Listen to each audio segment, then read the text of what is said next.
Open book nga ang buhay ng magkakapatid na sina Lotlot, Ian, and Matet de Leon dahil sila ang mga artista.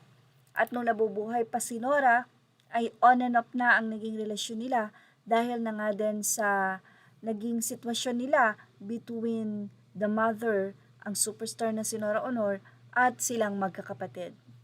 Pero nung nabubuhay si Nora ay nagkaroon nga ng chance na ma-interview si Matet dahil sa sama ng loob nito sa ina dahil sa paggaya sa kanyang negosyo. Dito na nga naihayag ni Matet de Leon na hindi naman talaga si Nora Honor ang nag-ampon sa kanila, kundi ang ina ni Nora Honor.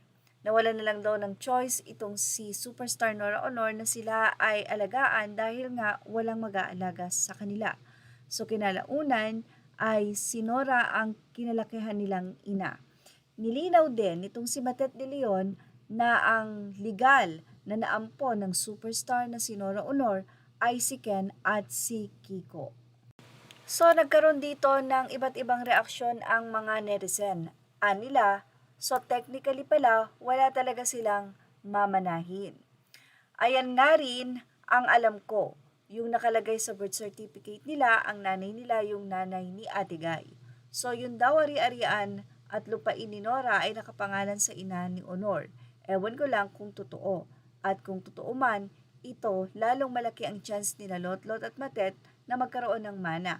Kung ano ang kabahagi ni Nora yon, doon kabahagi din nila sina Lotlot at Matet. Kamakailan lamang din ay nag-viral ang post ni Matet na may caption na ito nga pala ang ngiti ng mga ampon na walang mana, na inuugnay ng marami sa usapin ng mana ni Nora. Ngunit kalaunan ay nilinaw ni Matet na wala silang hinihinging mana at wala silang kiniklaim sa kasalukuyan. Hiniling din niya sa publiko na igalang ang kanilang pamilya habang patuloy silang nagluluksa. Samantala, si Ian, ang nag-iisang biological child ni Nora at Christopher de Leon, ay nagpahayag na ang mga usapin tungkol sa ari-arian at pamana ay hahawakan ng naaayon sa batas at patas para sa lahat. Hindi raw away kundi misunderstanding. Sa panayam kay Boy Abunda, sinabi ni Matet na hindi niya matatawag na away ang mamamagitan sa kanila ni Ian kundi isang misunderstanding lamang. Ang usapin ay lumaki matapos mapansin ng publiko na magkahiwalay nilang ginunita ang unang anibersaryo ng pagpanaw ni Nora. Emosyonal na pahayag ni Lotlot. Noong mga nakaraang araw, naging emosyonal si Lotlot at iginiit na hindi sila nakikipag-agawan sa mana. Ayon sa kanya, sapat na para sa kanya ang matawag na anak ni Nora. May mga ulat din na nasaktan siya sa ilang pahayag ni Ian tungkol sa pamamahala ng legacy at mga foundation na may kaugnayan sa kanilang ina. Sagutan ni na Ian at Lotlot, lumala pa ang usapin matapos magpaliwanag si Ian tungkol sa pagtatag niya ng isang korporasyon na mangangasiwa sa legacy ni Nora. Ipinahayag naman ni Lotlot na may mga bagay sa pahayag ni Ian na hindi niya sinasang-ayunan. Nagkaroon ng palitan ng saloobin sa media, bagaman wala pang penal na legal na resolusyon sa mga isyong may kaugnayan sa mana at pamamahala sa naiwang legacy ng kanilang ina.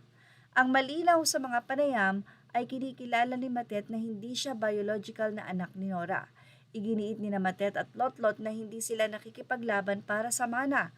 May umiiral na hindi pagkakaunawaan sa magkakapatid lalo na kina Ian at Lotlot.